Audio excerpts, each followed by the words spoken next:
suspensión, pues así no en las últimas 3 semanas. Así no tenga.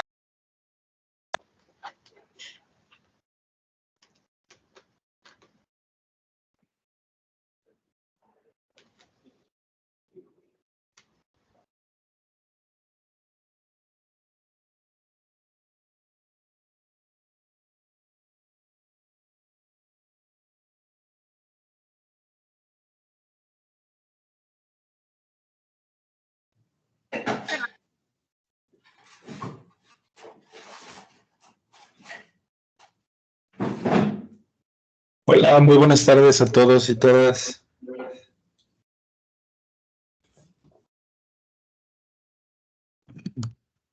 ¿Qué tal, Bueno, Anastasio? Buenas tardes. muy buenas tardes. Les saluda Gustavo Fernández desde la Universidad Autónoma del Estado de Quintana Roo, Campus Cancún. Y para dar continuidad a este segundo seminario internacional, estamos ya en la última mesa, titulada Teoría y Metodología. Les recuerdo a los ponentes que tienen un tiempo de 20 a 25 minutos para exponer y es importante mencionarles que cuando queden 5 minutos yo les voy a estar avisando. ¿De acuerdo? Entonces, pues vamos a dar inicio a esta última mesa para darle la palabra a Jorge David Moreno Cuesta, en coautoría con Natalie Robles, con la ponencia titulada El método cuantitativo en el estudio de los imaginarios y representaciones sociales, una apuesta divergente de la Policía Nacional de Colombia. Es de usted la palabra, Jorge David. Buenas tardes, ¿me escuchan? Sí, se escucha. Sí, sí se Bueno, escucha. gracias. Pero entonces procedo, miro el tiempo, compartir la presentación.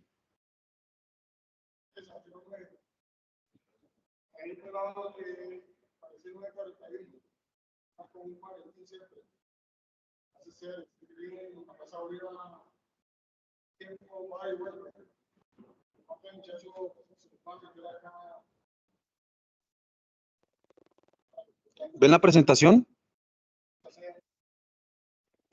Ya se ve. ¿Sí ve la presentación? Bueno, yo no lo Sí, veo todavía. ya se puede ver.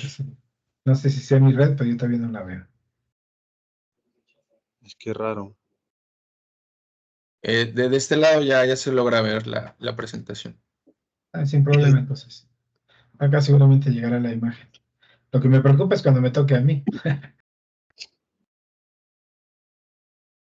Entonces, voy a empezar. Buenas noches, yo soy Jorge Moreno. Esa presentación creo que va a ser corta. Si de pronto no escuchan, me avisan, por favor.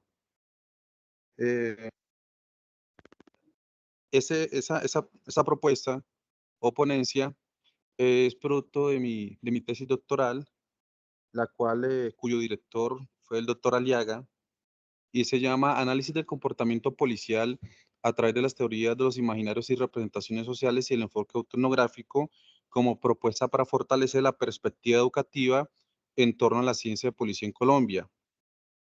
Como todo trabajo de investigación, un estado del arte. Ese estado del arte tuvo tres variables, ¿no? Como yo soy policía de Colombia y he interesado en los imaginarios y representaciones para entender nuestro comportamiento como uniformados, como institución, se tuvo en cuenta tres variables, que son imaginarios, representaciones y policía.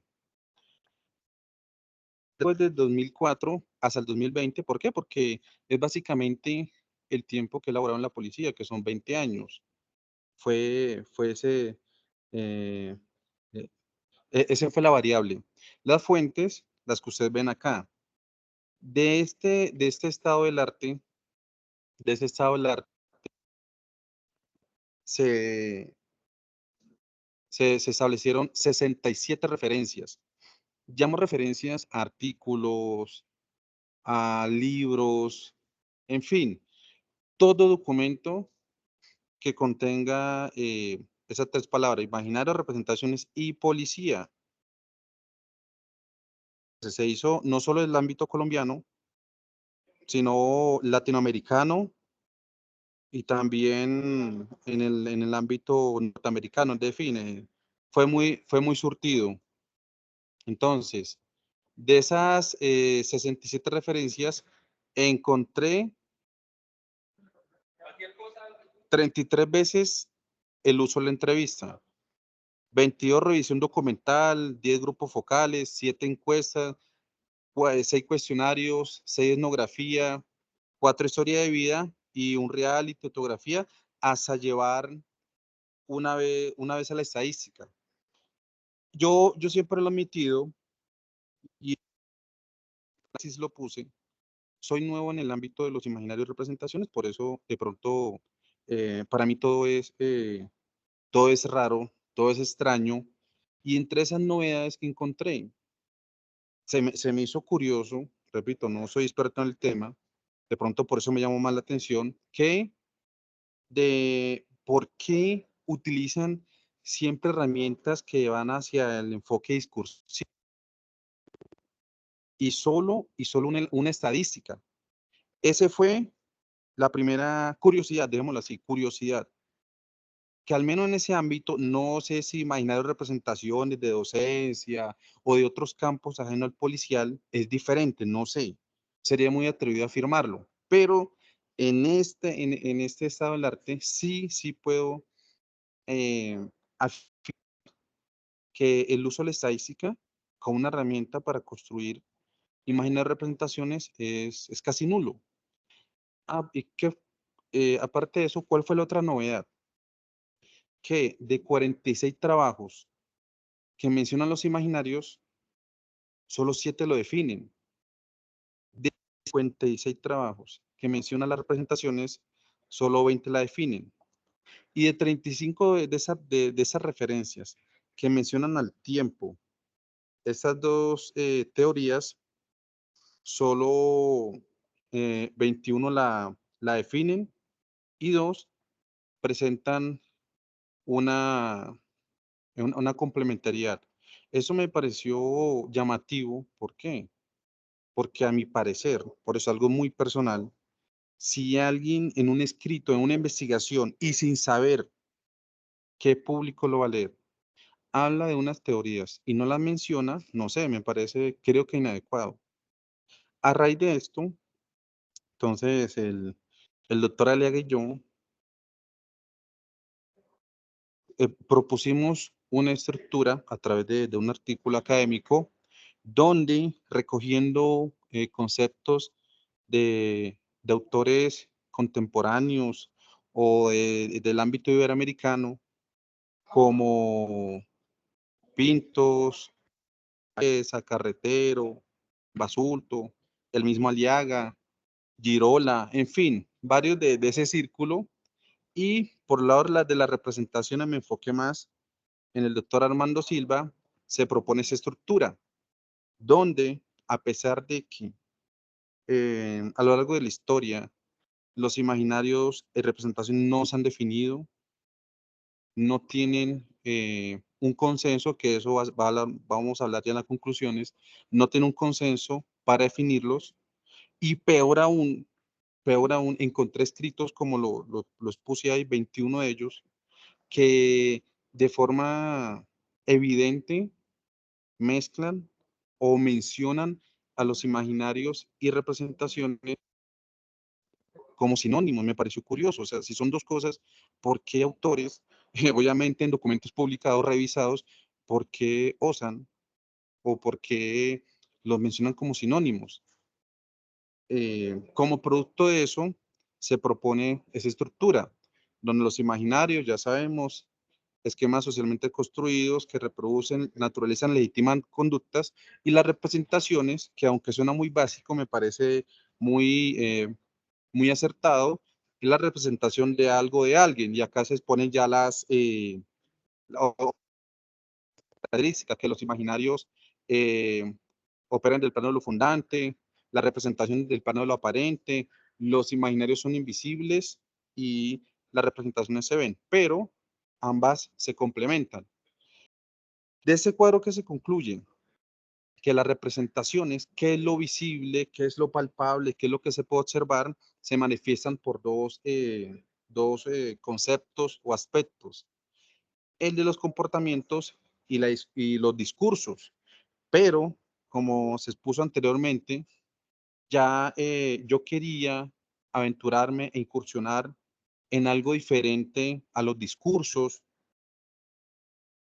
Opté por los comportamientos, pero aprovechando que la Policía Nacional, uno de sus fuertes son las fuentes de información, donde a través de sistemas se pueden condensar datos que son verídicos, que obedecen a la realidad. Entonces pensé, ¿por qué? De ahí viene lo divergente.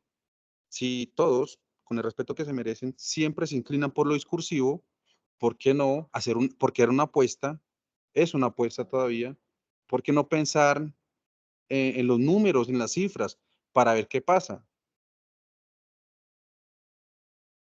Las fuentes de información que le mencioné, tenemos el tiempo.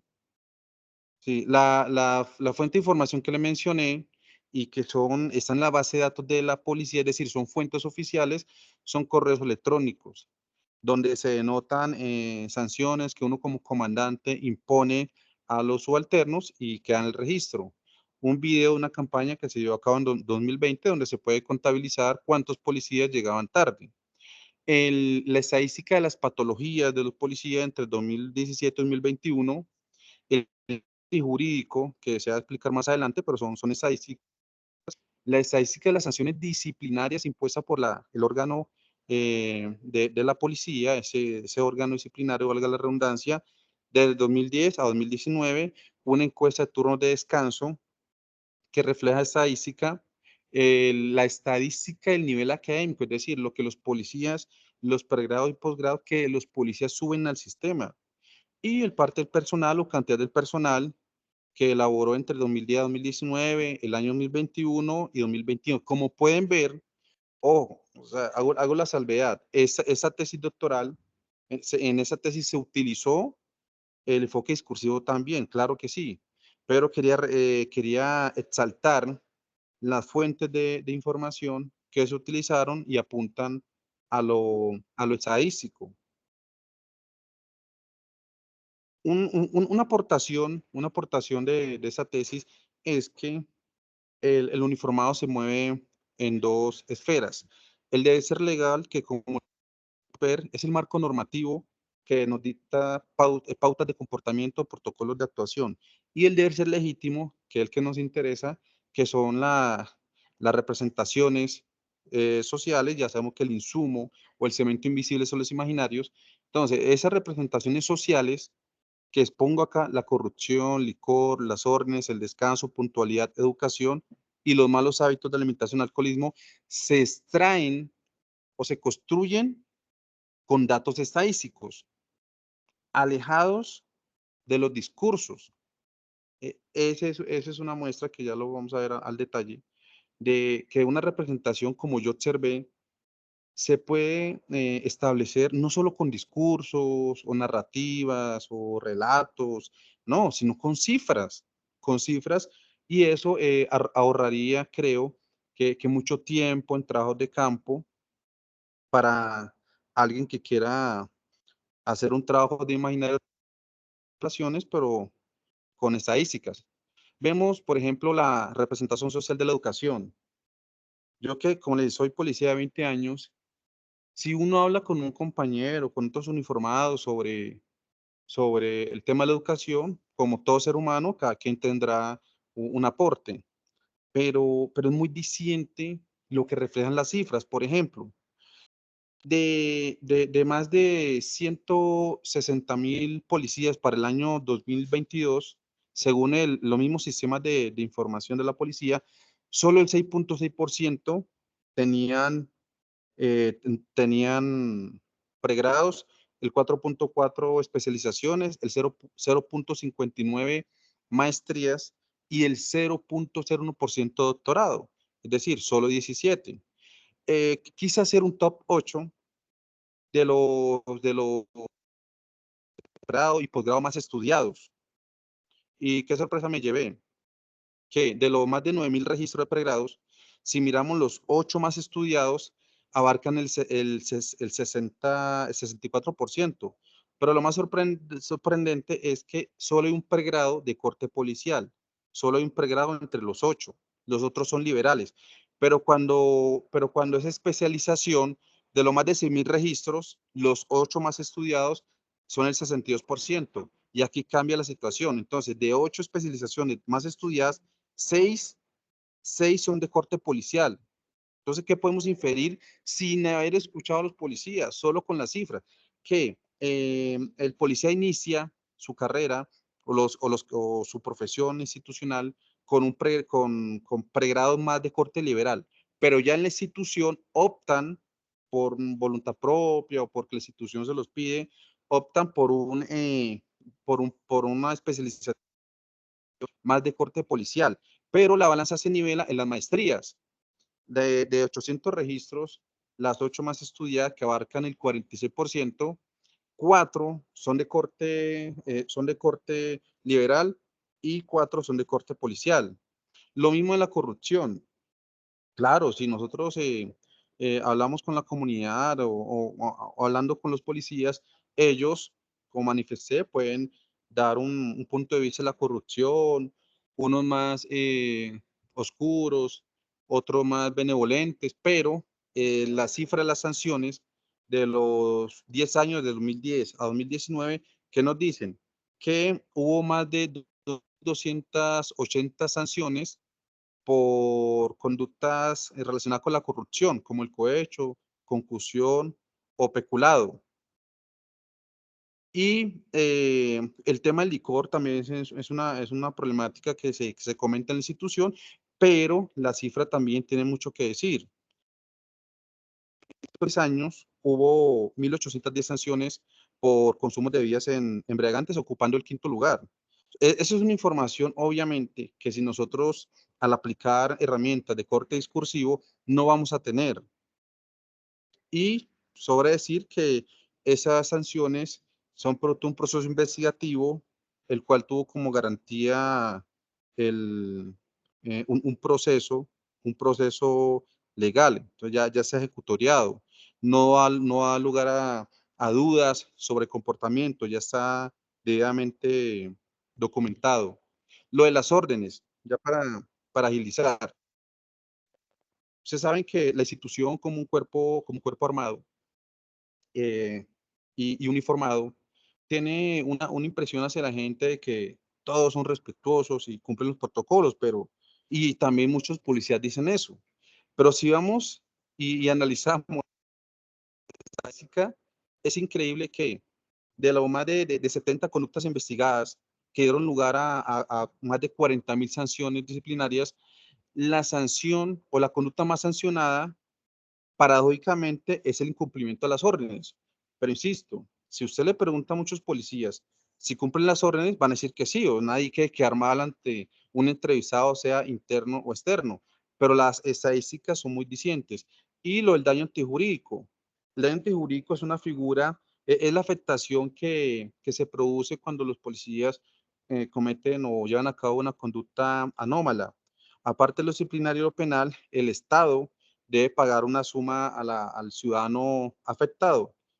Y se demuestra que el comportamiento no solo se puede evidenciar por medio de relatos, sino también por sumas de dinero. Lo del descanso también, la actualidad también se puede registrar el tema de las sanciones por retardos al servicio. El tema de los malos hábitos también se puede documentar a través de cifras. Acá, por ejemplo, yo llamo el entorno policial, es ese espacio, no geográfico, sino que se originan las representaciones. Algo que me llamó la atención, por ejemplo, en la Franja Amarilla hay 3 regiones. La región allá de Medellín, la región del Cafetero y una región. Son 3 regiones diferentes con su idiosincrasia diferente. Y si pueden ver, los policías en 10 años fueron sancionados en un porcentaje similar. ¿A qué voy? que Cinco minutos. Sí, ya va a terminar, gracias. Esa información valiosa no salió de un relato de los policías, sino la misma estadística. Entonces, para finalizar, más que conclusiones, me quedan dudas, me quedan dudas sobre esa temática de los imaginarios de representaciones a lo largo de la historia. La primera, ¿por qué se llama teorías y no hipótesis u opinión de los imaginarios y representaciones si a pesar de que ambas datan de los años 70, ¿no? Con Moscovici y con Castoriadis, a lo largo de 50 años se puede evidenciar que casi por cada autor hay un concepto. Entonces, si es una teoría y por más que sea de la sociología o como una ciencia blanda, considero que debería haber una unificación. De ahí viene el segundo interrogante. ¿Es posible, al menos en el ámbito iberoamericano, es decir, de nuestro grupo, que exista una unificación de conceptos, si son teorías? Lo otro, es evidente para el resto de académico, estudioso, que siempre ha reinado el enfoque discursivo. No hay de pronto un interés para que los números también hagan parte de ese estudio de los imaginarios y representaciones. Otra pregunta que me surgió, ¿cuántos conceptos existen de imaginarios y representaciones? En mi estado del arte observé muchos y me creó una confusión impresionante y yo no podía, digamos, dejarme a mitad de camino doctoral, y eso fue una de las razones por la que el doctor Aliaga y yo propusimos una estructura para que marque una hoja de ruta en el doctorado. Y ahí sí, esa conclusión. No es necesario escuchar siempre las cifras, como se puede mostrar, también hablan. Muchas gracias. De acuerdo, muchas gracias, doctor Jorge. Pasamos con la siguiente ponencia titulada La representación social de lo sonoro, un acercamiento al estudio social del fenómeno sonoro desde un enfoque interpretativo, a cargo del doctor Ismael Colín Mar de la Universidad Autónoma del Estado de México. ¿Es cuánto, doctor Ismael? Muchas gracias, muy amable. Buenas tardes a todos y a todas. No sé si pueda compartir pantalla. Es que la Sí, anterior, la está compartiendo, pero se ve el Teams. todavía no, de hecho todavía no la comparto. Ah, ok. Apenas voy, pero es que la anterior no la pude, no la pude compartir. A ver si ahora sí. Sí, ya se ve. Perfecto. Voy a tratar de abrirla. Ustedes me dicen si ya se ve en extenso. ¿Sí Ya se se ve en ve. extenso? Perfecto. Bueno, pues buena tarde nuevamente a todos. Bien, cosa curiosa, digamos que esto que planteó el doctor Jorge hace unos momentos, digamos, pues, realmente una dimensión diferente, pero complementaria de acuerdo a las posturas tanto de representaciones imaginarios. Quisiera un poco aludir a la imagen ahí, y la puse un poco a propósito para darle contexto. Bueno, ¿sí me escuchan primero? ¿Sí me escuchan, perdón? Sí, sí, señor. Perfecto, ok, gracias. Si ustedes miran la imagen, quiero entender que esta imagen del segundo seminario internacional, lo que está conformando el grupo de personas ahí es un ojo, ¿no? Digo, quiero entender, ¿no? Y bueno, justamente eso también es parte del debate que vengo a plantear, ¿no? Esta visión oculocentrista de que todo tiene que ser observado, y esta otra cuestión que planteo ya la había dejado planteada, valga la expresión, en la anterior reunión en Bolivia. Allá abordé otras cuestiones que se complementan con este asunto del fenómeno sonoro. Así que bueno, eh, espero me alcance el tiempo, y si no ya me van diciendo, por favor. Déjenme agregar aquí el tiempo. Parto de 3 elementos fundamentales. Primero, una breve discusión acerca del fundamento del universo. Otro que tiene que ver con las premisas conceptuales de la representación social y los estudios sensoriales. Y finalmente, una caracterización y contextualización del fenómeno sonoro. En esta última parte, yo dejo ver algunos tratamientos ya metodológicos y operativos de esta aproximación de investigación.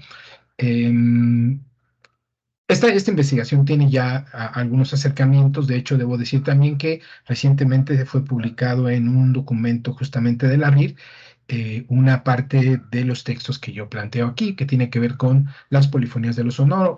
Puede ser consultado. Está en una reciente publicación sobre el grupo de trabajo de identidades que coordinó la maestra Cristina Hueminchen Aravena y Josafat, si no me equivoco. Y entonces ahí está disponible parte de lo que yo planteo aquí, pero agregado un poco más. Entonces, estos serían los tres elementos que componen, digamos, este planteamiento. En la primera idea, recuperando las ideas de Wright Mills acerca de la imaginación sociológica, me parece que es un recurso muy interesante porque lo que nos plantea Wright Mills es que estemos abiertos para observar todo lo que ocurre en la realidad. Y cuando digo observar todo lo que ocurre, lo digo con mucha intención, ¿no? Observar en el sentido eh, de la vista. Pero aquí yo le agregaría no solo observar, sino escuchar, ¿no? Finalmente, Wright Mills no se circunscribe meramente al elemento visual, pero da cuenta de que hay un significado tanto para los individuos en el cual estamos atravesados por toda una historia personal. Él llama una historia biográfica y una historia personal, por supuesto, que se atraviesa con una historia contextual importante. Y además alude a que es necesario hacer artesanía intelectual, ¿no? Esa palabra que me parece muy seductora, porque intenta, pues, a partir de la artesanía intelectual, desentrañar muchos de los elementos que en la realidad se manifiestan.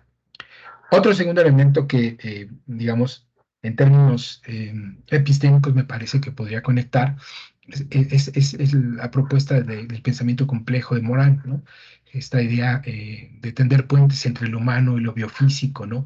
Esta idea de la transdisciplinaridad entre lo físico, bioantropológico, que me parece importante, y justamente ahí podríamos nosotros encaramar la postura sensible, esta idea de la realidad sensorial, que evidentemente también cuestiona a Morán y por supuesto Wright Mills. Quizá esa sería una conexión de los dos que me parece interesante, ¿no? Dado que la tradición científica siempre ha postulado la primacía de la vista, ¿no? Y inclusive la propuesta de la ciencia moderna reconoce justamente que la observación nace con la ciencia, ¿no? Esta otra mirada de estos dos autores que me parecen interesantes, que no son excluyentes a otras, por supuesto, otras propuestas, es la idea constructivista de que la observación lo transforma todo, o más bien la observación transforma lo observado, en esta idea del constructivismo radical, ¿no? Que ya algunos autores manejan en términos epistémicos. Aquí es justamente donde yo me coloco acerca de identificar la escucha como un escenario importante para poder entender la diversidad de la realidad sensorial. Ahora bien, una de las primeras premisas conceptuales que yo recupero y que seguramente, pues bueno, ya la mayoría las han recorrido en sus diferentes propuestas, pero que a mí me parece interesante rescatar, los planteamientos durkheimianos con respecto a la configuración de los hechos sociales, que en el fondo consisten en miradas de actuar y de pensar, pero que son exteriores al individuo y tienen un poder coercitivo, ¿no? En el cual se imponen. En breves textos como el suicidio y las formas elementales de la vida religiosa, él hace saber que el elemento fundamental son las representaciones colectivas, ¿no? Más adelante otros autores tienen acercamientos cercanos a esta idea, como inclusive el mismo Durkheim habla del alma colectiva, ¿no? Que deja ver que es una fuerza anónima que está en la base de las manifestaciones del culto, esto justamente en las formas elementales de la vida religiosa. Y en el suicidio, que también deja ver algunas ideas que tienen que ver con el alma colectiva, ¿no? Que refiere a una realidad moral que supera el individuo cuando habla de los tipos de suicidio, ¿no? Que son descritos en función de la recuperación de los datos de los ministerios de salud en Europa a mediados del siglo XIX. Otra de las ideas interesantes aquí con respecto a esta idea del alma, de las representaciones colectivas, es la propuesta de Le Bon, ¿no? Él alude a que esta idea de la colectividad asume que es un asunto que les hace pensar y vibrar de una manera distinta, como sentiría y pensaría cada uno de ellos de manera aislada. Dice que el alma es algo que les cobija permanentemente a todos los seres humanos. Freud, por su parte, recupera también el concepto de Le Bon y habla también del alma colectiva, que dice Freud, es capaz de dar vida a creaciones espirituales de un orden genial y que se hacen evidentes justamente en el idioma, en los cantos populares, en el folclore particularmente, ¿no? Yo recupero esta parte de los cantos populares porque buena parte del acercamiento de la operación metodológica que yo trabajo tiene que ver con la sonoridad musical, ¿no? Es decir, como conexión simbólica de los sonidos. Por su parte, Moscovich, que recupera el planteamiento de las representaciones sociales, él habla que son entidades casi tangibles, ¿no? Casi tangibles, que circulan, se cruzan y se cristalizan en nuestro universo cotidiano a través de una palabra, un gesto, un encuentro, ¿no?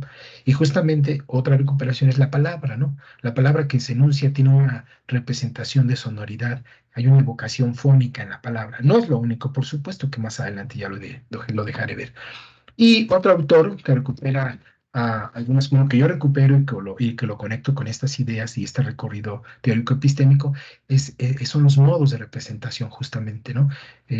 Así las narrativas en textos escritos y orales se presentan como modos de representación, pero también son apoyados con expresiones cinéticas, pictóricas y musicales, ¿no? Entonces, esta perspectiva me parece que nos da posibilidad de tratar el escenario de la sonoridad como un elemento con una expresión social importante. Las otras premisas conceptuales parten de los estudios sensoriales. Habría que decir que uno de los primeros autores que habla de los estudios sensoriales es Simmel, en esta idea del formalismo sociológico, desde la sociología de los sentidos, que plantea, o bueno, reconoce que hay ciertas implicaciones de lo sensible en la vida cotidiana. Y bueno, deja ver algunas cuestiones ahí importantes. Más adelante, la antropología y la psicología recuperan estas ideas. Bueno, la antropología, por su parte, con Levi-Strauss y la idea de las cualidades tangibles y las imágenes sensoriales en los trabajos de Margaret Mead y de Metro, ¿no? Y por su parte, la psicología del siglo XX habla de las percepciones sensibles, un poco la recuperación de la fenomenología de la percepción de Merleau-Ponty, ¿no? Un poco de acercamiento a la filosofía de la percepción. Eh, por ahí del 2014, ¿no? Ya comienza una escuela a pronunciarse. Esta escuela habla del giro sensorial en ciencias sociales y uno de ellos es House. House deja ver la necesidad de empezar a explicarse, por supuesto recuperando algunos trabajos ya mencionados, la necesidad de identificar que lo sonoro también tiene una representación importante social y puede explicar procesos culturales. Así entonces, junto con los trabajos de House, bueno, previo a los trabajos de House, los trabajos de Classen, ¿no? Por ahí del finales del siglo pasado, cuando Classen habla de que los sentidos no son solo medios para percibir los fenómenos físicos, sino también son vías de transmisión de valores culturales. Y me parece que hay una gran cantidad de ejemplos que podría vivir, pero bueno, por falta de tiempo ya sería me desbordaría, pero bueno, quiero solamente aludir a que en efecto hay una serie de elementos que prácticamente se perciben a partir de los sonidos. La antropología de los sentidos que justamente recupera un gran trabajo de campo basado en prácticas sensoriales de culturas que permean la dinámica de sus relaciones y alude pues a un paradigma básico de la percepción que tiene que ver con códigos sociales y que estos a su vez determinan la conducta sensorial, ¿no? Algo que me parece importante distinguir aquí es que buena parte de la antropología hay un debate permanente acerca de poner en cuestión la centralidad de lo visual, esta idea del oculocentrista que ya había yo planteado hace un momento, y plantea también que la centralidad de lo visual ha colocado o ha desplazado o los otros sentidos y puede ser también fuente de conocimiento. Justamente más adelante hablaré de este planteamiento. Hay un neto sensorial que me parece debe ser reconocido y creo que la antropología reconoce que si bien no quiere desplazar la perspectiva de la visualidad, reconoce que son complementarias la visualidad y la audiología como tal, o la audiovisualidad en sentido estricto, ¿no? También reconoce que una serie de obstáculos que se plantean en el sentido de los estudios de lo sensorial, que es una determinación fisiológica por los sentidos, la necesidad de un tratamiento social y un cuestionamiento de lo visual. Ahora bien, otro elemento en esta lógica que yo les había planteado anteriormente es cómo caracterizamos y contextualizamos el fenómeno sonoro. Para empezar, el sonido se estudia de una disciplina de la física, que es la acústica. Y la acústica reconoce que el sonido se compone de una serie de propiedades que tienen que ver con la intensidad, la frecuencia, la amplitud, la duración y el tono. Y en sentido estricto son ondas vibratorias que son percibidas por el sentido auditivo, ¿no? La física acústica plantea eso, pero básicamente aquí descentra el sujeto. El sujeto no tiene que ver con esta expresión. Y buena parte de los estudios que ahora se plantean es preocuparnos entonces desde el sujeto cómo podemos interpretar eso. Así, Carles y Palmense hablan de la experiencia del sujeto y reconocen que cada situación que vivimos en cualquier época, los seres humanos, va acompañada de un fondo sonoro, ¿no? Aquí podríamos aludir a experiencias personales sobre lo que me recuerda la música, lo que me recuerda un sonido, así como lo que me recuerda, digamos, eventualmente el olfato, etcétera, ¿no? En ese sentido, hay dos acercamientos que son importantes en esta recuperación. Uno de ellos es el paisaje sonoro, o el concepto del paisaje sonoro de Schaffer, que es una iniciativa pedagógica para preservar, estimular y multiplicar los sonidos. Él organiza un grupo importante, publica una obra que trascendió, pues, porque hace una caracterización de los diferentes sonidos que el ser humano tiene, ¿no? Es una escuela, es desde una escuela canadiense y ofrece perspectivas importantes. Y la otra es desde la etnografía del sonido de la cosmogonía actual de Steven Feld, más o menos en la misma época, ¿no? Ahora bien, justamente Feld habla de que la unión de la acústica y la epistemología resulta interesante porque es una forma y una modalidad de conocer el mundo, de poder explicar el mundo. Así identifica mapas sonoros espaciales, porque también reconoce que es importante que los lugares siempre tienen cierta sonoridad. Y entonces el ser humano conoce a través de esta sonoridad los diferentes espacios, ¿no? Por ejemplo, en la casa, en la escuela, en el trabajo, en los espectáculos, en los templos religiosos, en las calles, en los centros de reclusión, como aluden algunos autores, hay una cierta sonoridad. Y esa sonoridad me parece que puede ser explicada a partir de ciertos elementos metodológicos soportados por teorías de este tipo, ¿no? Los sonidos de la vida, como dice Schaffer, los ríos, los bosques, las montañas, ¿no? Y en general hay una serie de fenómenos sonoros que aluden a una manifestación aural acústica que genera el ser humano, la naturaleza, las máquinas, y es producto de una serie de individualidades individuales y colectivas. Esto que acabo de colocar son algunas de las organizaciones. Voy a tratar de avanzar un poco para que me dé tiempo. Solo decirles que, bueno, buena parte del proyecto que fue liderado por Schaffer a principios de este siglo, desarrolló un proyecto, así se llama el proyecto de paisaje sonoro a nivel mundial. Hay un texto muy conocido que tiene que ver justamente con eso, ¿no? Los trabajos de etnomusicología de Steven Feld, los trabajos de la Cresson, que es una institución en Francia, fundado por François Boullard, el Centro de Estudios Sensoriales de la Universidad de Concordia en Canadá, la propuesta de cine etnográfico experimental de la Universidad de Harvard.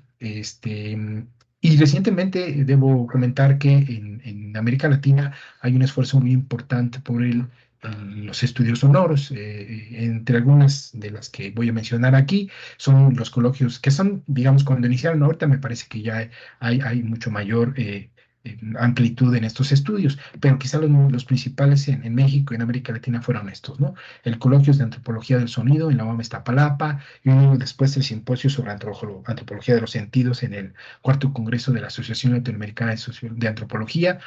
Y recientemente, por ahí del 20, del 22 y del 24, y ahora el 24, se ha diseñado un diplomado del giro sonoro que lo conduce Ana Lidia Domínguez, y que ha desarrollado grandes esfuerzos por explicar estos procesos. Ahora, por otro lado, no es la única. Ana Lidia Domínguez, todos los que voy a mencionar son en buena medida propuestas latinoamericanas de los estudios de investigación sonora en Iberoamérica. Y que, bueno, los dejaría solamente ahí, son varios. Y esto que yo coloco como intersensorialidad, escucha encarnada, comunidades acústicas, performatividad sonora, memoria sonora, modos de escucha, son, digamos, las herramientas teóricas que muchos de ellos en México, en Argentina, en Chile, en Colombia, en Uruguay, Brasil, han estado trabajando permanentemente, ¿no? Entonces lo dejo ahí para que me alcance un poco el tiempo. Ahora, ¿cuáles serían estas consideraciones de lo sonoro desde un enfoque interpretativo? Primero, que hay una posición sonora que tiene que ver con una cosmoaudición. Es decir, hay una forma de mirar, de escuchar el mundo, y no solo de escuchar el mundo, sino de entender cómo suena el mundo, ¿no? Y por otro lado, entender que no se trata de poner un sonido sobre otro, sino más bien de hacer una especie de yuxtaposición de los sonidos para acompañar, pero distinguiendo la importancia de cada uno de ellos. Por lo tanto, hay un esfuerzo de desnaturalizar sin relativizar, es decir, empezar a entender que lo sonoro tiene una fuerte implicación en la vida colectiva. La experiencia sonora, entonces, alude a un modelo sensorial propio, y esta manifestación vivencial, a partir del recuerdo, de la memoria, es también un elemento fenomenológico que nos ayudaría a entender cómo funcionan los espacios sonoros, ¿no? Inclusive las propias experiencias corporales, a partir de los sentidos y la representación del mundo, ¿no? ¿Cuáles serían entonces las perspectivas de análisis? Bueno, una de ellas es estudiar el sentido del oído a partir de la escucha, reconocer los patrones sonoros a partir de diálogos colectivos, identificar componentes sonoros de fenómenos sociales y, por supuesto, establecer algunas orientaciones metodológicas que yo dejo ver en estos dos casos. No me va a alcanzar mucho el tiempo, pero los voy a enunciar, ¿no? Las orientaciones metodológicas que me parecen importantes es a partir de la producción de voces, música, objetos, animales, naturaleza, y a partir de la escucha, puede ser ritual, pasiva, activa, que pertenece a los procesos de manifestación de lo sonoro, y la segunda que tiene que ver con un abordaje técnico, si se hace a través de un guión, de una guía, de una tipología y de instrumentos analógicos o digitales. Y una tercera, justamente problematizar el fenómeno en sus diferentes manifestaciones, ¿no? Estas dos operaciones metodológicas que yo les llamo, una de ellas la realicé en una comunidad que se llama la Magdalena Cruz Blanca, donde recupero una tradición que tiene una representación basada en lo sonoro, que yo le llamo representaciones polifónicas, y esa fue la que se publicó en el texto de Identidades, recién publicado en la RIR. Digo, un poco para ampliar, y parte de un proceso ritual, ¿no? No voy a ahondar mucho en eso porque me queda muy poco, pero ahí está sentado, se denomina la tradición del Shita Corpus, y ahí recupero una serie de representaciones polifónicas. Le llamo así las polifonías y la experiencia festiva, ¿no? No sé si pueden verse, pero es más o menos esto que recupere. Ahí está la imagen, pero lo importante de esto es el templo, el baile, el sonido compasado, la representación del agradecimiento frente a la comunidad, como ustedes lo ven. Espero lo puedan estar observando. Y el otro elemento es en la procesión del silencio, que eventualmente se realiza el Viernes Santo, después de la crucifixión en la ritualidad cristiana, y se hace una celebración que se llama la procesión del silencio, que tiene que ver con una interpretación cristiana acerca de la pasión y vida de Jesús, pero que tiene grandes implicaciones en la interpretación colectiva de la sociedad. Y esto es lo que alcancé a recuperar con un extracto de voces en esta celebración. Ahí que recupero, bueno, en esta experiencia etnofónica es tratar de recuperar las expresiones sonoras, colectivas, socio-religiosas, así como los voces, los cantos, los ruidos, la música, las risas y la sirena, ¿no? Estos son algunos extractos que yo recuperé de este proceso. Bueno, en general Cinco creo que es esto. minutos. Ah, Dale. ya terminé. Es que puse un cronómetro acá y se cumplió. Entonces, así lo hice. Muchas gracias por la escucha. Fue Perfecto. un poco a prisa, pero bueno. No, muy interesante el tema, doctor Ismael. Muchas gracias. Vamos a pasar a la siguiente ponencia. Me parece que está por aquí la ponente, titulada El uso del dibujo para comprender las representaciones sociales que sobre la familia han construido niños, niñas y adolescentes, de María Consuelo Amaya Bahamón, de la Universidad del Sinú, Colombia. Es cuanto. Le damos el uso de la voz, maestra María Consuelo.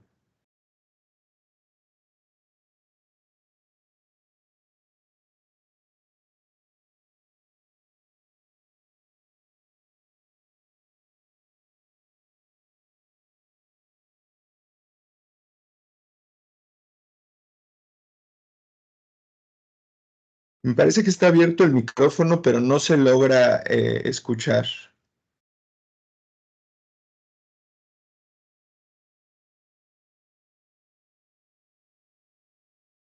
No, no la escuchamos.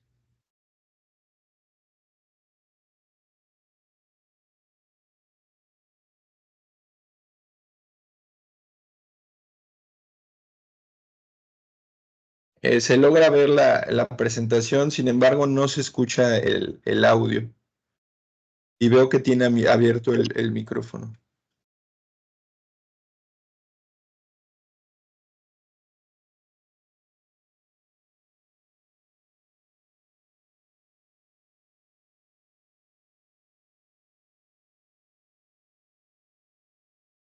No, no se logra escuchar.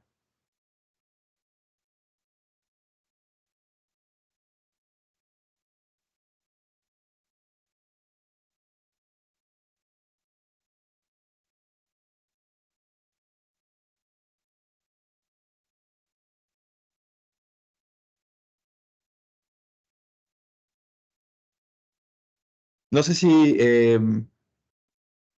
digo, en lo que se recupera el audio, no sé si guste entrar, salir y volver a entrar para ver si podemos escuchar algo. Y si no, podemos pasar a la otra presentación y regresamos con usted.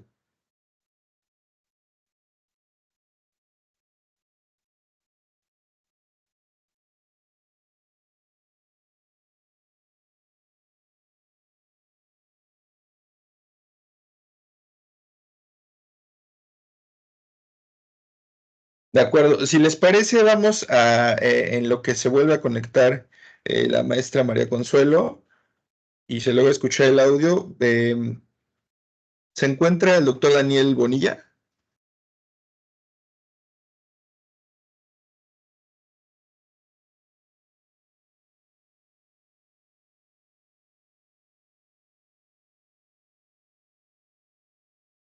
Hola, hola, hola, sí, aquí estoy, discúlpenme. ¿Escucha? De acuerdo. Si quiere, podemos pasar a su presentación en lo que se recupera el audio de la anterior ponente.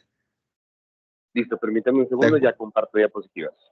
De acuerdo. Bueno, pues vamos a presentar la siguiente ponencia titulada Representaciones acerca del cambuche, experiencias sobre el hogar con ciudadanos en situación de habitabilidad en calle, a cargo del doctor Daniel Andrés Bonilla Montenegro, en coautoría con Luz Andrea Herrera Arango y Fabián Londoño Ruiz de la Universidad de la Fundación Universitaria del Área Andina, Colombia.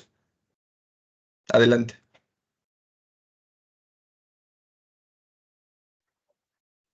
Bueno, mientras se comparten las diapositivas, yo puedo ir hablando como para no gastar más tiempo, no escatimar los espacios.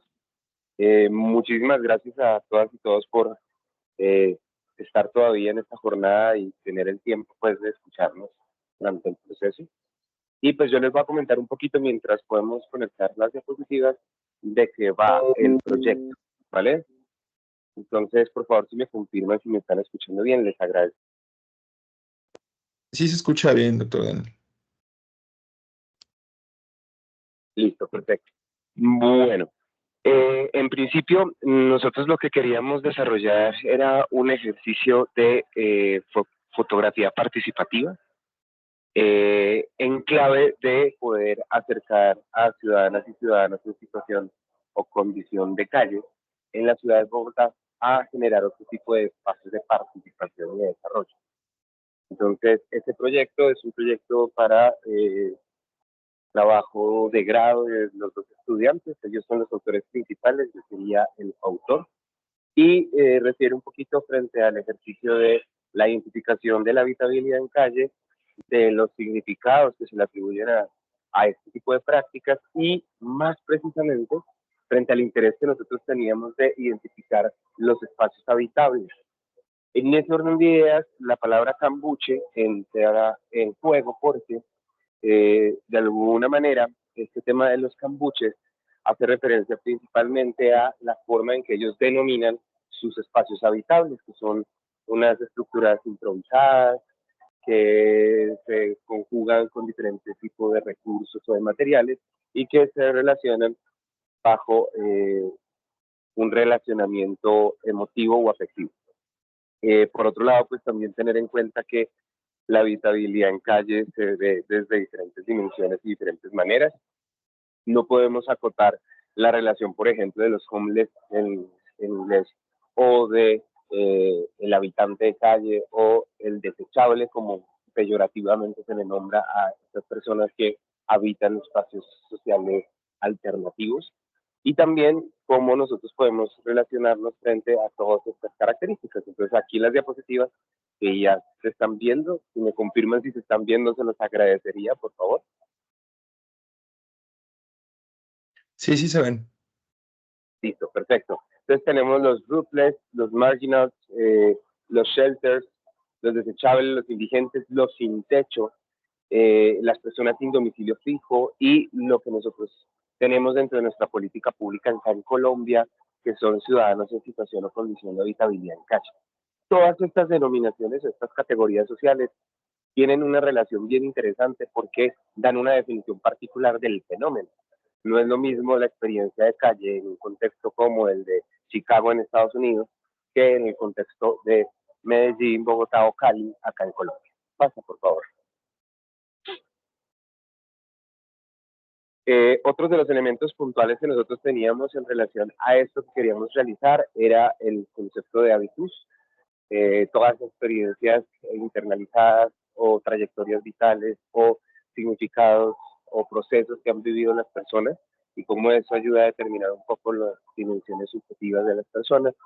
El sentido, el significado de las experiencias personales, como estamos desde un enfoque psicológico con Rafa, tratamos de orientarnos hacia una psicología social particular, en términos comunitarios y sociales.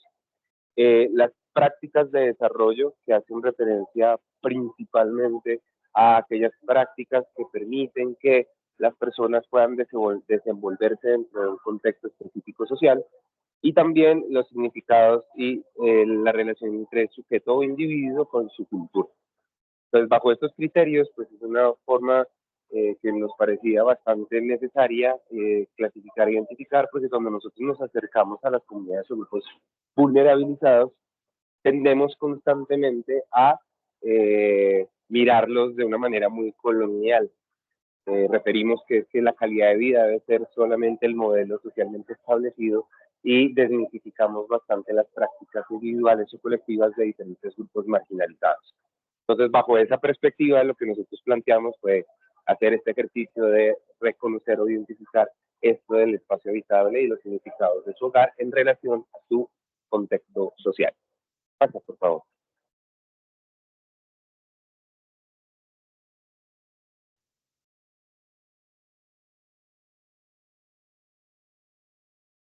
Un poco el ejercicio que nosotros realizamos, como les venía diciendo, era una fotografía participativa y nos acercamos en primer momento desde la investigación visual.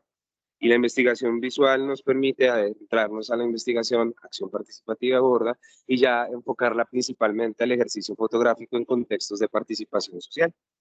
Por otra parte, también recopilar esta información visual nos permitía, en cierta medida, acercarnos a las experiencias propias de los sujetos y permitirnos entender las dinámicas desde su propia mirada. Porque una de las características pues, que tiene la fotografía participativa es que los mismos participantes de los procesos o los mismos actores o actrices de los procesos son quienes denominan o quienes eligen y los que toman las fotografías.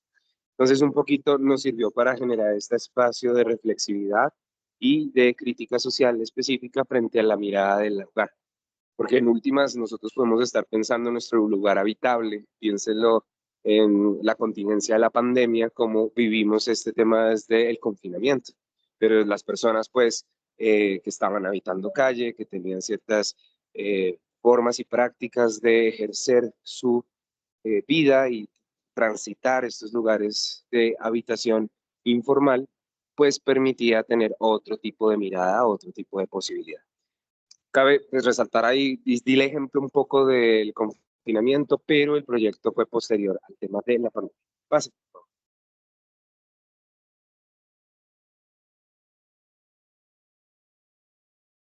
¿Listo? Acá les presento algunas de las fotografías que ellos mismos dimensionaron frente al proyecto. Ellos tenían unas características bien interesantes frente a su habitación y es que podían movilizarla por diferentes sectores de la localidad de Barrios Unidos y de Chapinero, que fue el lugar donde se desarrolló principalmente el proyecto.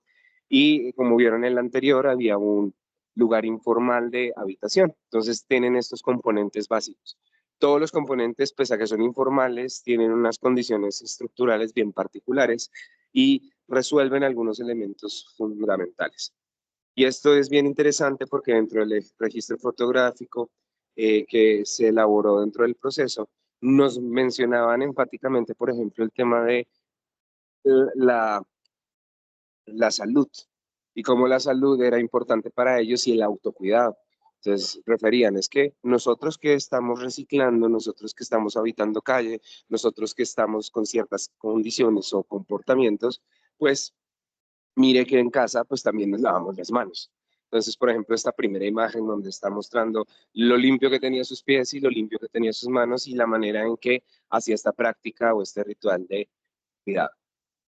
Por otra parte, otro espacio interesante frente a estas características y códigos fue lo que nos presentaba el otro participante frente a las características de convivencia, particularmente el gringo nos mostraba que él habitaba su espacio, su cambuche, con una relación en términos de interespecie. Entonces era su perrito para arriba y para abajo y qué relación construía él de manera afectiva y social con su mascota, que uno pensaría pues que tiene otro tipo de acepciones, pero pues la relación era vincular y afectiva. Y por otro lado, pues también tenemos este otro ejemplo que tiene que ver un poquito con una relación de pareja que habitaba un espacio habitable o un espacio de cambuche, por decirlo de algún modo. Y en ese orden de ideas nos ayudó a nosotros a entender otro tipo de dinámicas desde esta estructura, si se quiere, social o familiar, que se iba construyendo a pesar de no considerarse un hogar tradicionalmente hablando.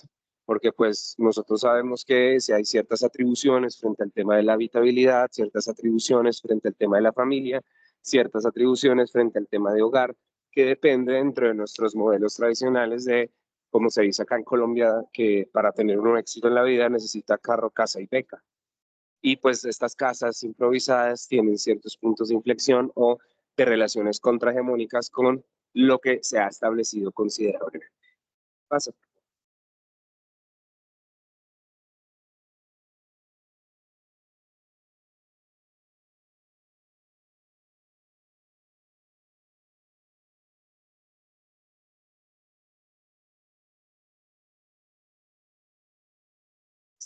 ¿Qué resultados nosotros encontramos con el ejercicio fotográfico? Encontramos el tema del cuidado personal, como yo venía diciéndoles.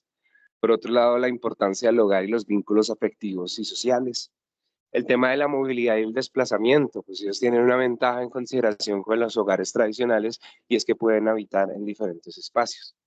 Por otra parte, también la autonomía y la libertad de sus prácticas y sus relaciones y cómo ellos podían configurar esta idea de calidad de vida, bienestar, desde una perspectiva distinta a la que nosotros imponemos desde las lógicas de intervención o de transformación social. Además de eso, pues los vínculos de las relaciones sociales y las capacidades que tenemos nosotros de habitar los espacios urbanos, los espacios barriales o los espacios dentro de la ciudad.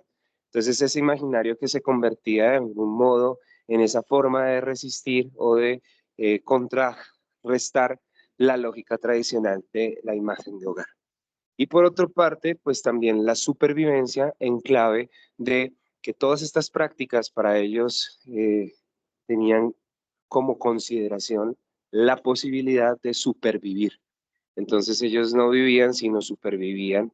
Y en ese orden de ideas, la supervivencia dependía necesariamente de la posibilidad de tener esta propiedad privada, si se quiere, esa propiedad personal y esa propiedad vincular, porque podía desplazarse hacia otros lugares dependiendo pues la jornada o dependiendo las actividades que ellos tenían.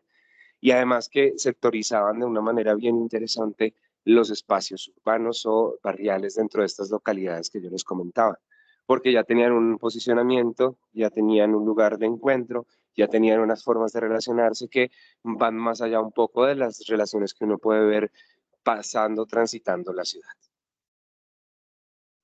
Este ejercicio es importante para nosotros porque en últimas lo que tratamos nosotros fue acercar a estas participantes y estos participantes a desarrollar estrategias creativas desde el enfoque fotográfico. Y además de eso, pues que nos narraran, nos contaran una historia, una narración específica a partir de lo que era gustoso o que era posible o que era cercano para presentar, mostrar o complementar hacia nosotros. Entonces, esas tensiones que nosotros encontrábamos como investigadores dentro del escenario nos ayudaba a entender esas dinámicas propias de el ejercicio de la habitabilidad en calle o la complejidad que tiene este fenómeno en nuestro país y que seguramente en otros países también tiene un nivel de complejidad bien significativo. Y en ese orden de ideas, pues lo que encontrábamos un poco era esto. Teníamos una diversificación de participantes, una diversificación de relaciones sociales, una configuración familiar particular y unas relaciones y vínculos bien significativos. Pasa, por favor.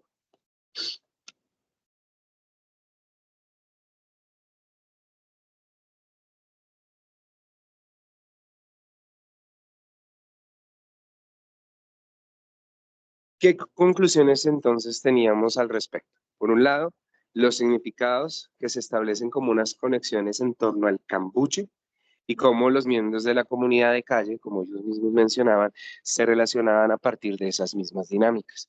¿Sí? La idea de complementarse desde este ejercicio de un hogar o una habitación informal ayudaba o contribuía a las prácticas de cuidado de las mismas y las mismas participantes.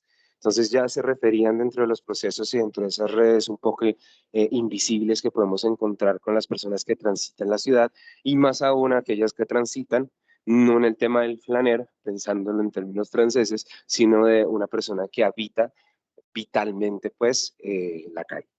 Por otra parte, importante, el lugar de refugio y pertenencia dentro de la comunidad de la calle a partir del cambuche, cómo era un espacio de resistencia y de compañía y de solidaridad, y cómo estas personas desde su contexto lograban tener una relación o un vínculo afectivo significativo.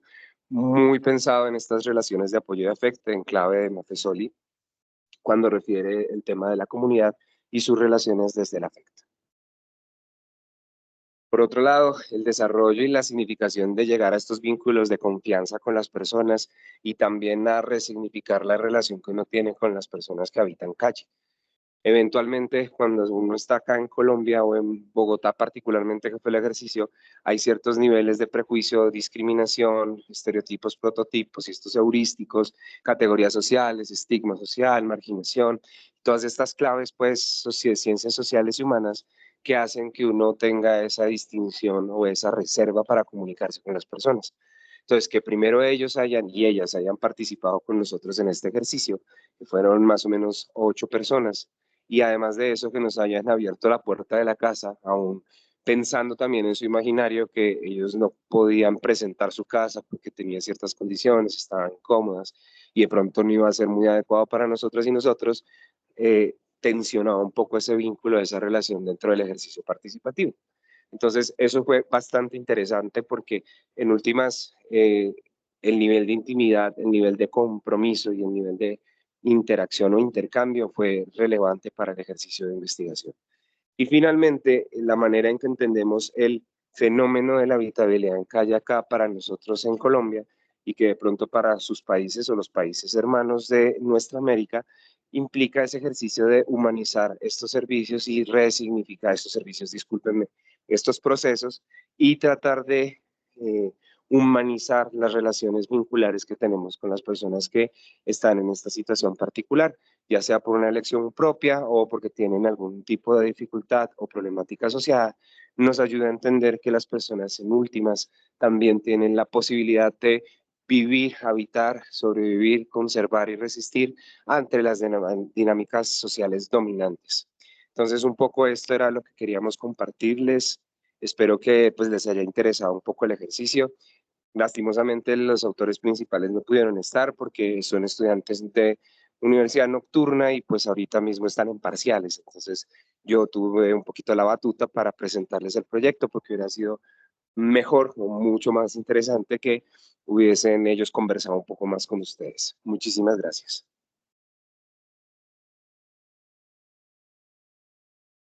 De acuerdo, muchas gracias por la presentación. Bueno, vamos a regresar con la maestra María Consuelo. Vamos a ver si ya se logra escuchar.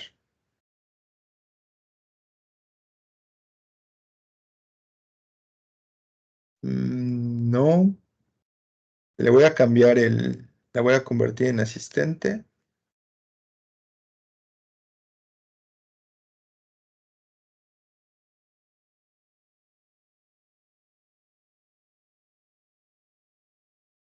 A ver, ¿podría activar su micrófono?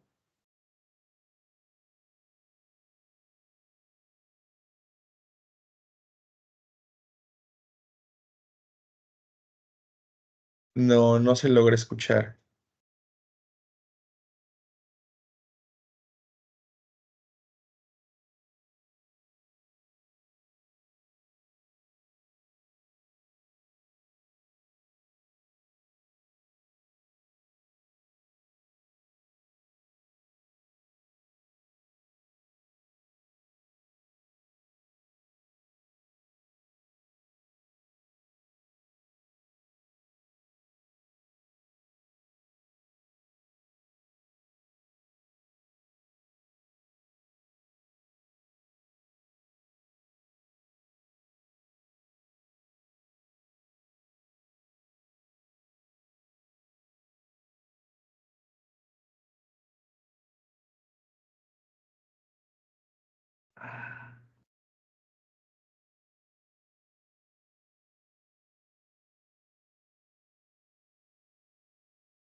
Vamos a darle unos minutos a la maestra María Consuelo a ver si logra. ¿Me escuchan por el teléfono? Sí, sí se escucha por el Digo, teléfono. entonces yo voy a hacer una cosa, voy a tratar de proyectar, eh, a ver si me deja compartir las imágenes y hablo por el teléfono, no sé si eso es posible. Sí, es muy buena la idea, de hecho. Bueno, estoy entrando a sala, no me deja.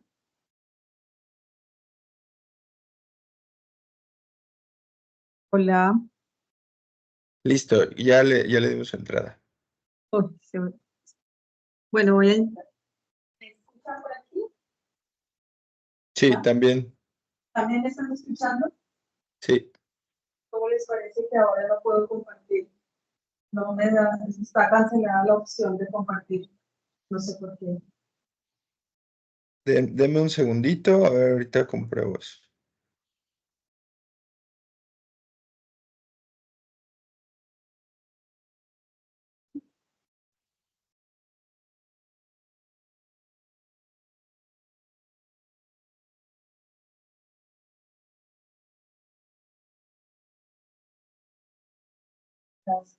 Ay, ya.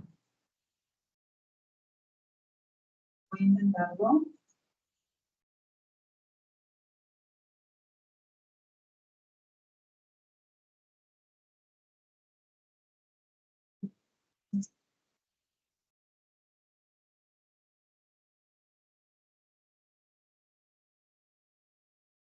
Me parece que ya puede compartir.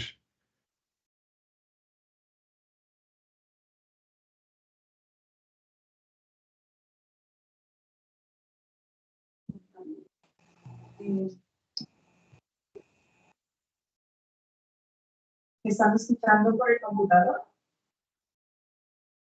Listo, ya se puede ver y le escuchamos. Entonces voy a apagar el teléfono. De Ahora sí. acuerdo. Dejen nada más presentar y le doy el uso de la voz. Muchas gracias. Ok. Bueno, Bueno. vamos con la siguiente ponencia titulada El uso del dibujo para comprender las representaciones sociales que sobre la familia han construido niños, niñas y adolescentes, de la maestra María Consuelo Amaya Bamón, de la Universidad del SINU, Colombia. Adelante, maestra.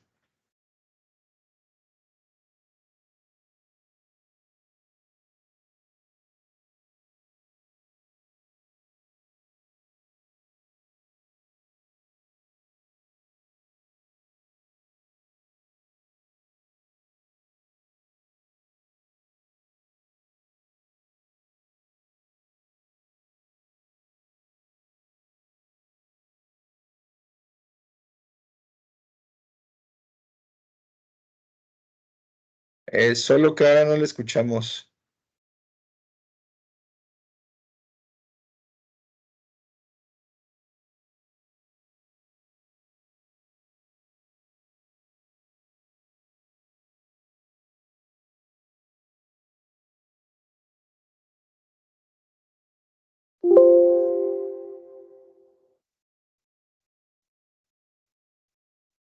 No se logra escuchar. Si quiere dejar mejor su entrada por el teléfono y desde ahí que salga el audio.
No, sigue sin escucharse.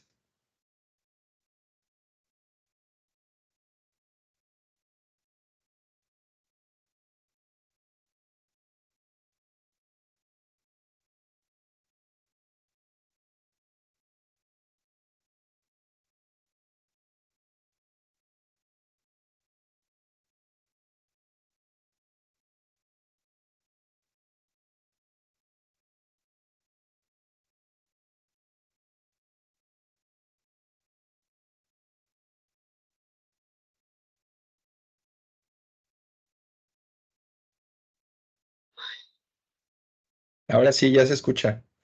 Bueno, les hablo desde Montería. ¿Están viendo la imagen? Bueno, Montería está ubicada en el departamento de Córdoba, en la región Caribe de Colombia. Ha sido epicentro del conflicto armado, que no obstante haberse firmado el acuerdo de paz en 2016, el conflicto sigue latente de una manera más soterrada, pero ahí está. Es muy importante Córdoba y toda la región Caribe, porque es un corredor estratégico, porque da salida al mar, entonces es un lugar para el tráfico de armas, de droga. Además, Córdoba tiene una riqueza impresionante minera. Y bueno, en este contexto se está realizando esta investigación. Quiero saber si me escucha. Entonces, yo quise empezar con esta pregunta, porque estudiar las representaciones sociales sobre familia en niños y niñas en contextos rurales y urbanos de Córdoba.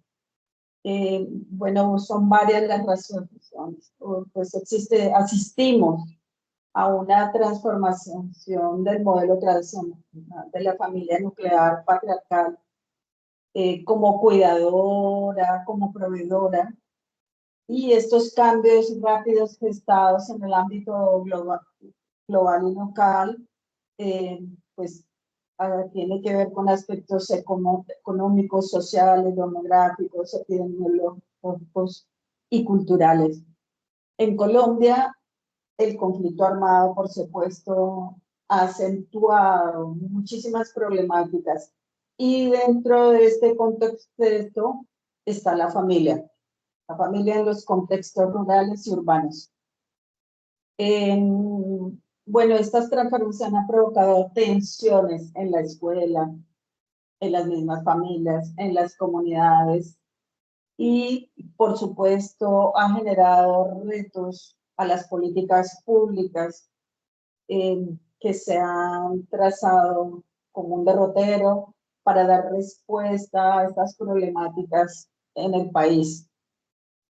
Comprender cómo representan los niños la familia ahora en este contexto es fundamental. Se constituyen un aporte fundamental para las políticas públicas, para la escuela y, por supuesto, para la misma familia y los mismos niños. Trabajar las representaciones sociales desde la voz de los niños tiene un valor fundamental. Porque esto está asociado a una concepción de los niños como sujetos sociales, como niños capaces de aportar a la transformación de sus contextos, como niños con capacidad de agencia, que no obstante vivir unas situaciones difíciles, ellos logran dar respuestas a todas estas problemáticas, logran afrontarlas con sus recursos, con el apoyo de la familia y de sus comunidades y la escuela fundamentalmente. Y sobre todo cuando el Estado no alcanza a llegar a los sitios más recónditos para dar apoyo y respuesta a todas sus necesidades. Bueno, el objetivo general, lo pueden ver allí, comprender las representaciones sociales sobre familias, niños del contexto rural y urbano de Córdoba, reconocer la estructura y los contenidos de las representaciones sociales sobre la familia y identificar las imágenes que sobre la familia han construido niños y niñas, pues en estos contextos, y comparar esas representaciones construidas tanto en el sector rural como en el sector urbano por parte de los niños. Los referentes conceptuales de familia, de Valencia, que me parece muy interesante, lo mismo de Camargo y Castro, porque ellos hablan de un conglomerado de personas que comparten sentires, solidaridad, vínculos y emociones que se construyen a partir de la convivencia. Y Marina Camargo y Castro habla de la familia concebida como un sistema, un grupo social organizado que interactúa con otros sistemas y cuya estructura puede ser diversa, de acuerdo al contexto que habite.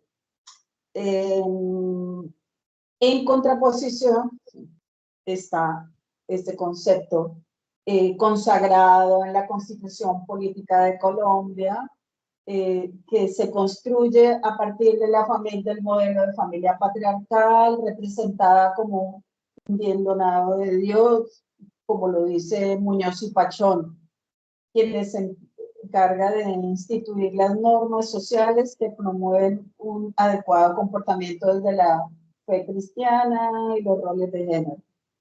Bueno, aquí se puede apreciar ya una ruptura en esa forma de ser familia en los contextos y lo consagrado en la Constitución. Bueno.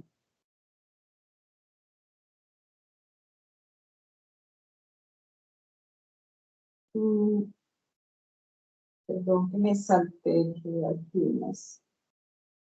Bueno, el de familia, está el de representaciones está basada en Moscovici, en Yodelet y en Abric, que habla de un conjunto organizado de informaciones y opiniones, porque Abric me brinda una aproximación conceptual acerca de cómo se construye la estructura de las representaciones sociales.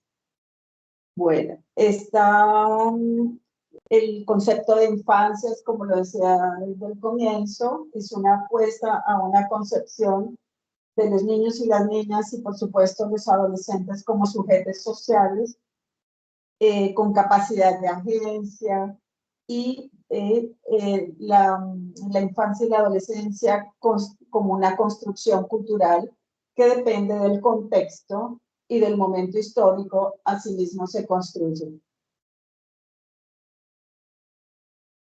Bueno, esta investigación me ha planteado una cantidad de consideraciones éticas, epistemológicas y metodológicas, porque trabajar con los niños no es lo mismo que hacer un trabajo con adultos. Bueno, eso es obvio. Entonces, dentro de las consideraciones éticas está la concepción que los investigadores tienen de los niños y las niñas. Si tienen una concepción de los niños como simples informantes, que van a suministrar información, como unos sujetos pasivos, creo que ahí tenemos que plantearnos interrogantes. También ser investigadores y trabajar con niños plantea esas asimetrías de poder que a veces se ponen, bueno, en juego entre personas adultas y niños, porque se infravalora sus capacidades y esto corresponde a una concepción adultocéntrica circunscrita, también a una mirada machista en relación con las relaciones de poder. Otro interrogante son los beneficios de las investigaciones para los niños, las niñas y los adolescentes. Generalmente, a veces las investigaciones se hacen para nosotros, los investigadores, para publicar, para comprender ese goce que da aprender, comprender, publicar, y a veces nos olvidamos del retorno de la información con ellos. Otro asunto es preguntarnos por la utilidad de las investigaciones para los niños, niñas y adolescentes. Bueno, ellos necesitan también comprender su situación y ser informados sobre los resultados de estas investigaciones. Epistemológicamente, es necesario crear un entorno que permita a los investigadores acercarse a ellos y ellas e imaginar y comprender concretamente sus opiniones, preocupaciones, esperanzas en lo que respecta a sus derechos y condiciones de vida. Y desde la metodología, cómo usar metodologías que permitan mostrar y comprender la visión de ellos y ellas, Yo quiero preguntar si se oye bien o se oye con eco. ¿Se escucha bien? Bueno, yo soy la que estoy aquí con el eco. Bueno, la ruta metodológica, ¿cuál fue? Bueno, esto es un tipo de investigación cualitativa, interpretativa, hermenéutica. Tiene un abordaje multimetodológico y estamos trabajando. No es una investigación que hayamos concluido. Estamos trabajando con 80 niños y adolescentes entre 12 años de instituciones educativas del sector rural y urbano de Córdoba. Las técnicas analíticas e interpretativas de recolección de información son redes de asociación para poder identificar allí el núcleo central y los ejes periféricos de las representaciones sociales. El dibujo libre sobre familia y entrevistas semiestructuradas. Al final esperamos triangular estas fuentes de información, metodologías y también invitar a unos investigadores que han trabajado el tema para entrar en discusión sobre los hallazgos, las categorías que emergen. Bueno, ¿cómo estamos? Estamos trabajando la red de asociaciones a través de dos términos inductores, que es su familia y relaciones familiares. Se pide a los niños que escriban 5 palabras que se le vengan a la mente cuando oyen la palabra familia y luego cuando oyen la palabra relaciones familiares. Bueno, las redes de asociaciones se constituyen en un método que posibilita de manera espontánea explorar las asociaciones constitutivas de las representaciones sociales que comparten significados.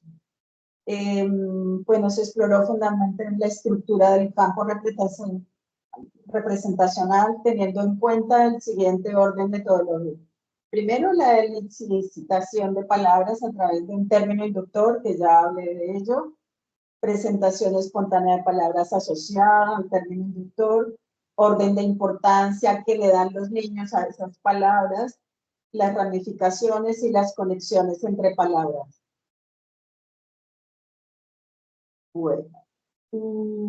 Bueno, este es el ejercicio que estamos haciendo con un soporte técnico Iramutec, de tomar todas las palabras para luego ver el orden de importancia, la percepción y la frecuencia con que aparecen. Bueno, el análisis de información, pues se agruparon las palabras por frecuencia de aparición y posteriormente se clasificaron en categorías semánticas. Se agruparon según la frecuencia de mayor a menor para definir de esta manera el eje central y los ejes periféricos. Ahora, el objeto de reflexión sobre el que más me voy a detener, como pueden ver ustedes, aquí hay unas metodologías diversas, pero en esta me quiero detener, que es cómo trabajar las representaciones con imágenes, específicamente con el dibujo. Bueno, Antesana dice que los niños reflejan en sus dibujos el conjunto de su mundo imaginario, lo que no puede decir en sus sueños, de sus emociones y en las situaciones concretas, nos lo puede decir a través del dibujo. Y Moliner habla de que las imágenes mentales desempeñan un papel importante en los vínculos con el lenguaje, las cuales portan significados, por tanto debe ser considerada como fuente, medio y productor de representaciones sociales. Los niños con más de 7 años poseen habilidades para la comunicación verbal y consiguen comprender y expresar sus sentimientos oralmente. Jiménez y Martín expresan que las personas son capaces de representar los conceptos que hasta el momento han añadido a su esquema de pensamiento y pueden convertirlo a dibujos con sentido lógico, sin importar la calidad del mismo. Bueno, bueno, está la consigna y el proceso, como hemos trabajado el dibujo, es, bueno, se suministra a los niños una hoja en blanco y se le pide que dibuje, que realice el dibujo que quiera sobre la familia.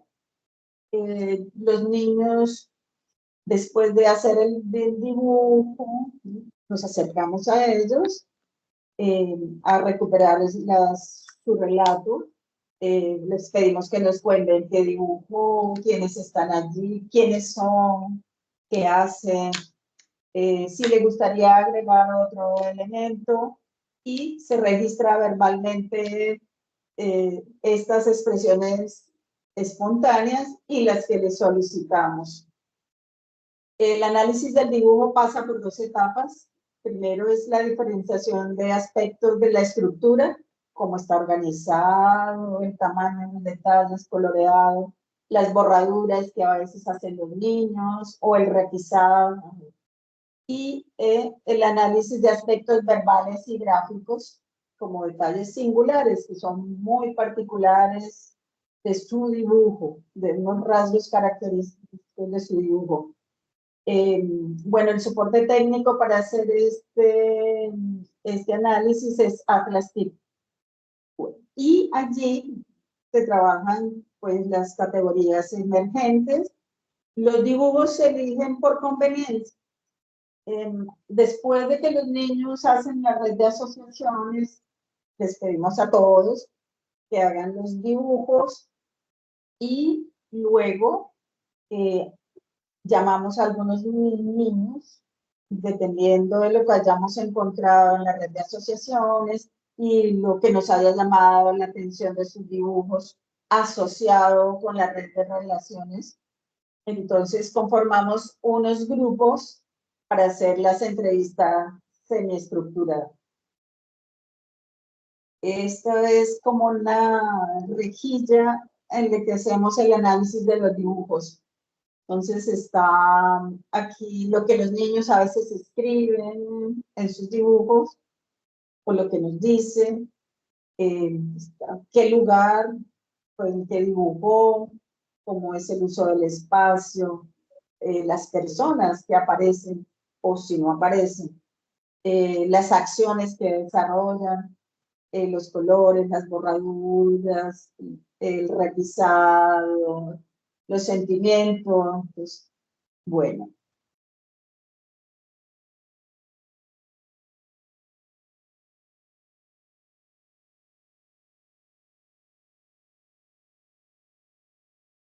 Nos llamó muchísimo la atención, porque los niños lo que dicen, esta es mi familia, estoy yo con mis hermanos, esta es mi familia, que suele ocurrir en este contexto, que las familias se han configurado de distinta manera, porque a propósito del conflicto armado, muchas familias quedaron sin padre, sin madre, entonces son los abuelos, los primos e incluso los hermanos mayores quienes se hacen cargo de los hermanos menores y conforman la familia de esta manera.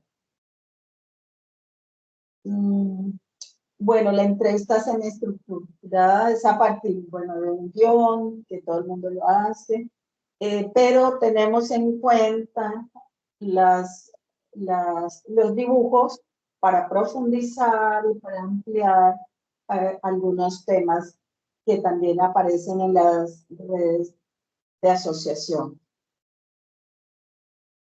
Finalmente se triangula la información y algunos retos metodológicos de investigar con niños y adolescentes tiene que ver con ajustes metodológicos. Se brindan ejemplos previos con otros términos inductores porque nos encontramos que algunas no entendían muy bien los términos inductores que tenían que hacer.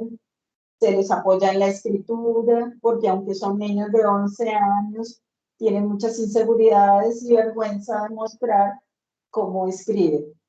Y También frente al dibujo aparecieron algunos reparos en los niños porque no sé dibujar, y esto se asocia con que el dibujo ha sido en la escuela generalmente juzgado como que es bonito, como que es feo, y los niños no se quieren exponer públicamente a dibujar frente a unas personas que acaban de llegar a la escuela. Bueno, esto es en términos generales. Gracias, Anastasio, por haberte quedado, porque eres la única persona que está aquí. Muchísimas gracias. No, creo que todavía hay más gente conectada. Muchas gracias, maestra. Bueno, pues con esto damos por finalizadas las presentaciones. Vamos a pasar a un apartado de preguntas, comentarios, algunas reflexiones finales, si así quisieran comentarlo. Entonces, si quieren ir participando, nada más alcen la manita y yo les doy el uso de la voz. De acuerdo, tenemos ya un comentario, una pregunta. Adelante. Es Nicolás Martínez. Sí, ¿me escuchan, no? Sí.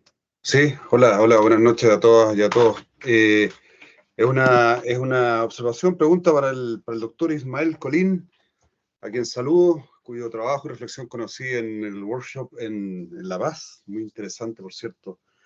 Bueno, ya de suyo es interesante concebir el sonido como un objeto de estudio en sí en las ciencias sociales, ¿no? Ya eso de suyo es muy interesante, no como un insumo empírico para abordar otros objetos, sino como un objeto de estudio en sí mismo. Y mi cuestión tiene que ver con esto de pasar de la teoría a la empiria, Ismael, ¿no? Donde siempre suele haber un gap, un hiato, ¿no? Una brecha, y al trabajo analítico con la empiria, ¿no? En el análisis de discurso, pero como de corte lingüístico, sabemos que está, por ejemplo, el análisis de discurso multimodal, que lo que hace es extender los procedimientos del análisis de discurso del lenguaje, en sentido del habla, a los recursos semióticos no lingüísticos. Entonces lo que hay allí es para decirlo en modo llano, una extensión, una réplica del análisis de discurso, o sea, de una estrategia metodológica que va más allá de su campo original, ¿no? O de su objeto original. Y que llega hacia, en este caso, el análisis de discurso multimodal, hacia la imagen, la música, el sonido. Entonces, mi pregunta, Ismael, es, en el fondo, si nos pudieras dar más pistas del trabajo analítico en lo que tú señalas como enfoque interpretativo para ese momento, ¿no? Para el momento empírico y analítico. Eso. Gracias, muchas gracias. Felicitaciones. Sí, muchas gracias, Nicolás. Bueno, no sé si me espero o contesto, Anastasio. No se puede ir contestando. Adelante. Bien, perfecto. Muchas gracias, Nicolás. Sí, un gusto encontrarnos otra vez para acá. Sí, la vez pasada ya en Bolivia presenté el asunto del silencio, pero yo ya venía trabajando el asunto sonoro. Fíjate que el tratamiento del análisis sonoro proviene de la fonografía. Básicamente la fonografía recupera los registros sonoros y tiene un tratamiento muy concreto, muy empírico, porque se graba, se coloca la cinta. El mío es todavía más complejo porque no solo grabo y no solo puedo distribuir los periodos de la cinta, sino tengo que buscar siempre en contexto. Me parece que ese sería uno de los primeros elementos. ¿Dónde se graba? Y esa grabación, ¿en qué contexto se hace? Entonces ya un primer elemento, el dónde y lo que puede significar esa grabación, tanto para el que está grabando como para los que están siendo grabados, ya implica un reto epistémico complejo.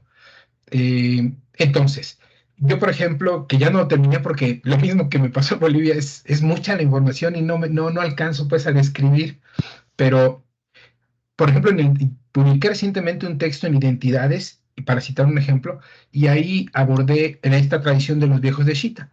Y trabajé el asunto de las campanas de la iglesia. Y también hice el trabajo de registro de una danza. La danza no como el baile en sí mismo, ni el arte ni lo decorativo eh, del baile, sino el sonido, lo que implicaba estar bailando a un determinado ritmo. Evidentemente lo tuve que acompañar no solo con la sonoridad, sino con la interpretación que los sujetos le daban a la sonoridad. Entonces yo tengo que acompañar permanentemente lo sonoro con interpretaciones de lo sonoro, que son, digamos, dos tratamientos paralelos, pero que cada uno tiene su propia proceso de significación. Es todo un reto porque si solamente yo hubiera planteado aquí lo sonoro, o sea, sin poner la imagen, pudiera haber sido, no sé si más rico, más impactante. ¿Qué es lo que hacen estos laboratorios que yo dejé cuenta ahí? Lo que hacen es hacer grabaciones audiográficas y ponerlas ahí y saber cuál es la reacción del escucha. Puede ser una escucha individual o una escucha colectiva. Entonces, son como que varios procesos de análisis.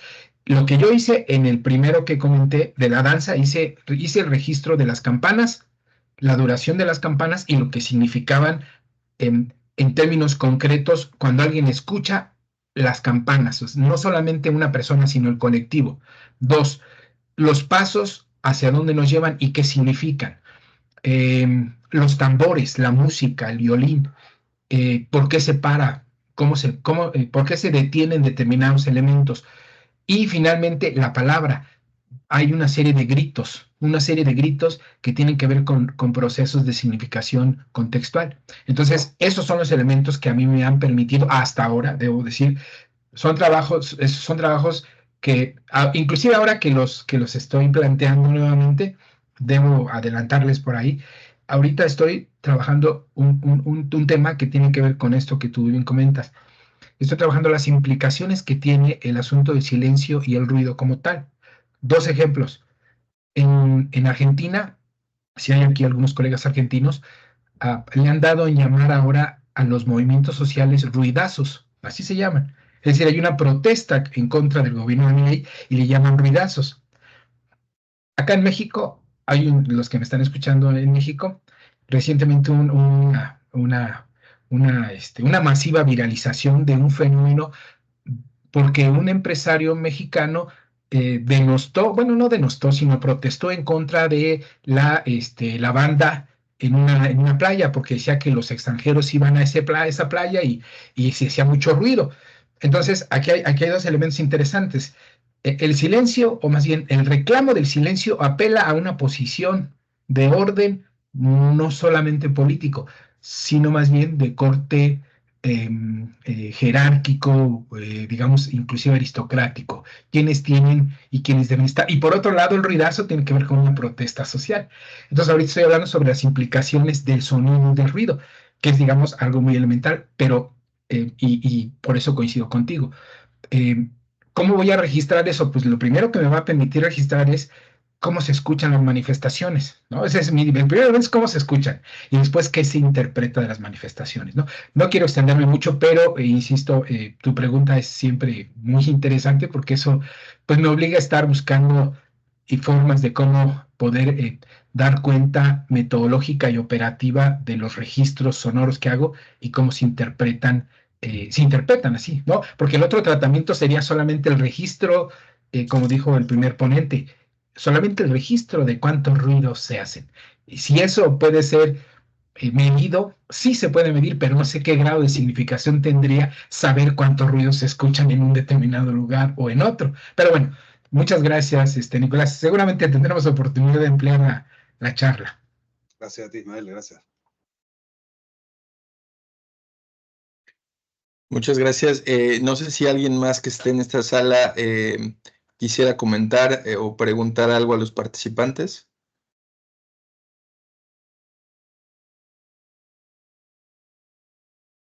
No veo alguna otra manita levantada. No me queda más que agradecer la participación de todos y todos los ponentes. Con esta mesa pues damos por finalizada la participación de todos los ponentes en este segundo seminario internacional. No sé si el doctor Felipe quisiera comentar algo para finalizar o damos por cerrada la mesa. ¿Me escuchan? Sí, le escuchamos. Sí. Sí, sí, sí. Bueno, me disculpan que no encienda la cámara en este momento, pero pues les quería agradecer pues a Anastasio, Gustavo y a todos los compañeros que están hasta ahora, a Nicolás, que lo he visto también activamente en varias mesas, ¿no? A Denise, a Jorge, a Maya, a Ismael, todos los compañeros que pusieron ahora en la mesa de cierre, ¿no? Que creo que pues demuestra un poco el compromiso que tenemos, llegar, aunque seamos un grupo de 30 personas que estábamos recién, hasta el final. Creo que se han presentado casi todas las ponencias, creo que ha sido un evento muy enriquecedor. Yo he estado escuchando, sobrellevando la plataforma, conectándome con los moderadores que han tenido un rol clave. Creo que ha habido un respeto inigualable por el tiempo, por compartir de una manera muy, muy tranquila y pues creo que como dicen varios en el chat de la RIR, hemos aprendido un montón. Yo tengo mi cabeza llena de ideas, ¿no? Esto de andar escuchando, he estado con el computador, con el celular, de un lado para otro, escuchando todo para que todo salga exacto. Cada mesa inicie y termine en el momento correspondiente y creo que lo hemos logrado. Así que gracias por estar hasta ahora, viernes en la noche. Yo creo que pues, es una cosa que nos fortalece mucho como red y el material que se ha generado es muy valioso. Vamos a tener todo el soporte y creo que da para mucho. Esperemos que este evento se repita cada 2 años, la virtualidad cada 2 años y pues también vamos intercalando con la presencialidad, ¿no? Que en principio tenemos nuestro encuentro el próximo año en Ecuador. Así que un gusto verlas, un gusto escucharlas y feliz noche, descansen. Gracias por este espacio, por sus ideas. Estuve aprendiendo también mucho de cada uno, cada una. Un abrazo. Gracias, Anastasio, por la moderación. Yo creo que pues ya damos por cierre el evento. Bueno, muchas gracias. Muchas gracias. Muchas gracias. Un saludo a todos, grande. todas. Saludos Muchas a todos. gracias. Saludos, sí.